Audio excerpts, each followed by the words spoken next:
Hey there, 8th grade. Today we're talking about proportions, so get your name, date, and title, and let's get after it. Here we go.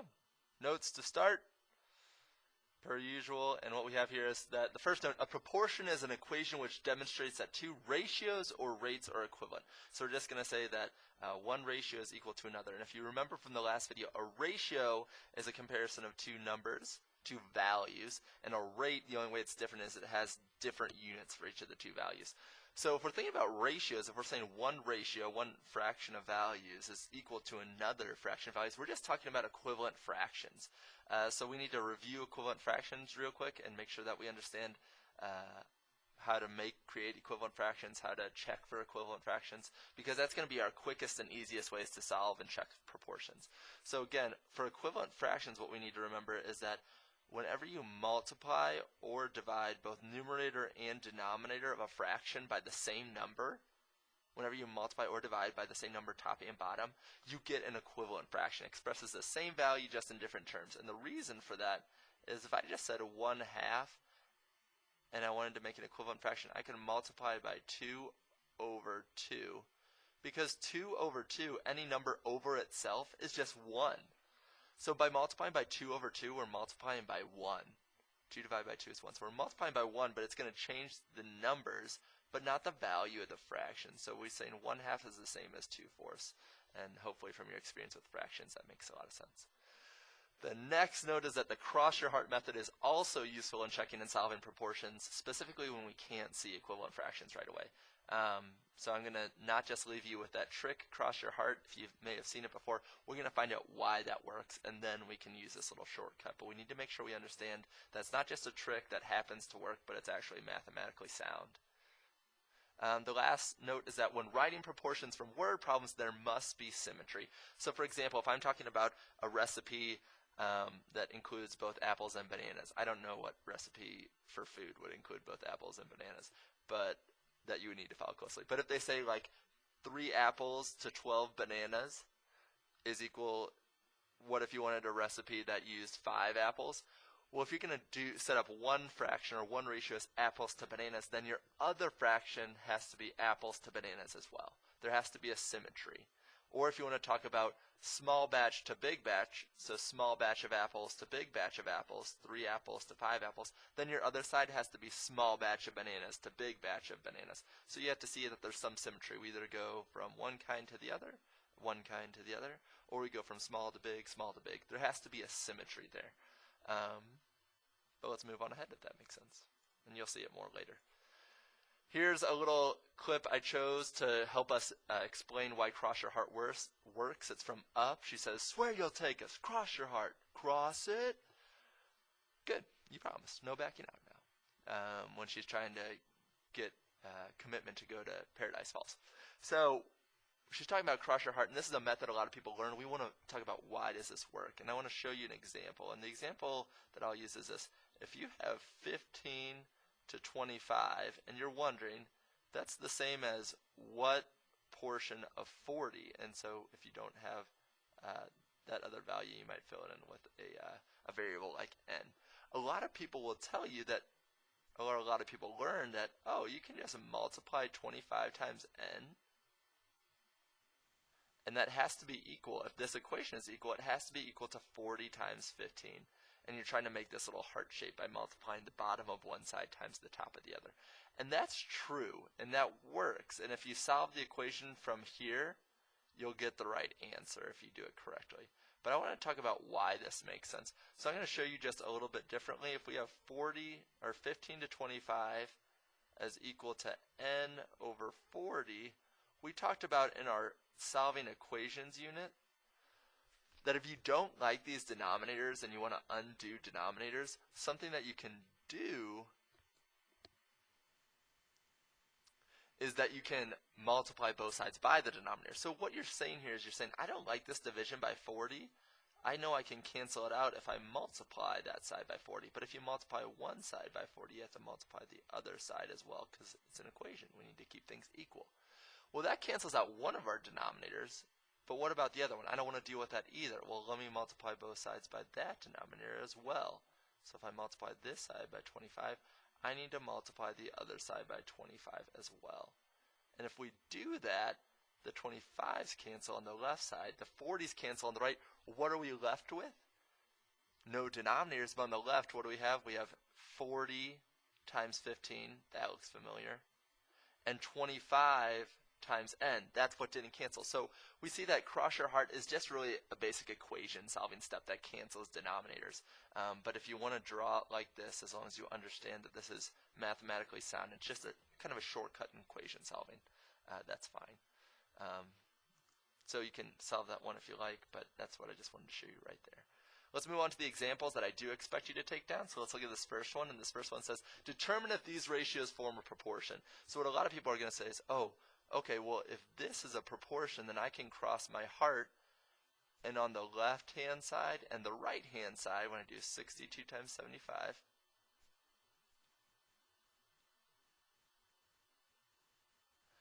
I'll have to get an equal answer to 189 times 25. Hopefully you see how we're crossing over like this. We're going up and around, trying to make those big heart, that big heart shape. But what I see here is I'd say that would work, and that's fair, but that's going to be multiplying to give you some pretty big numbers. What I see that works out really well is I can just think about equivalent fractions. I can say, okay, I see that 75. I could just divide this by 25, or divide this by 3, and I would get 25.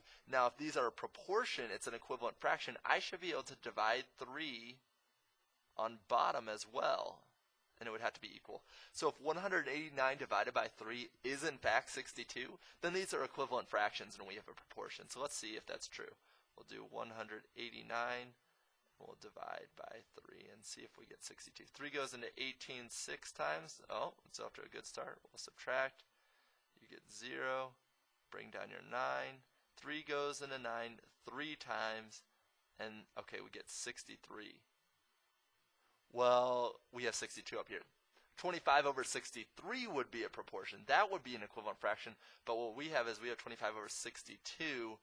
This is not equal. This is not a proportion. Do we have a proportion? No. So hopefully that makes sense. Using those equivalent fractions, seeing if we could divide or multiply top and bottom by the same number. If we can, then it's a proportion. We have equivalent fractions.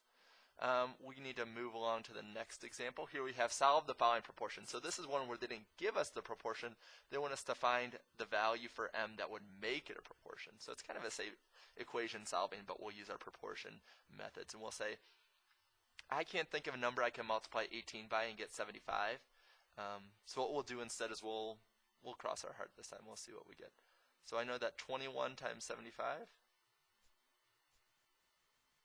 21 times 75 has to be equal to 18 times m, if this is a proportion. 21 times 75, I'll do that really quickly. Oh, I need to show my heart. It's big, I know. That was a dumb joke. 75 times 21. What do we get? Well, 1 times 75 is 75. 75 in the ones place. Now we move over to the 100, or to tens place. 2 times 5 is 10. Carry 1. 2 times 7 is 14, plus 1 is 15. So this is 1,575. 1,575. So we have 18 times m has to be equal to 1,575. Now if you know anything about equation solving, you know that we have multiplication still going on, so we need to divide both sides by 18. So that's what we'll do. That's a really messy 8. I apologize. That's a little bit better. Good thing we're canceling that one out. M would have to be equal to 1,575 divided by 18. 1,575 divided by 18. Now what I'm thinking here is I'm thinking, well, I know that 18 doesn't go into 15. 18 does go into 157.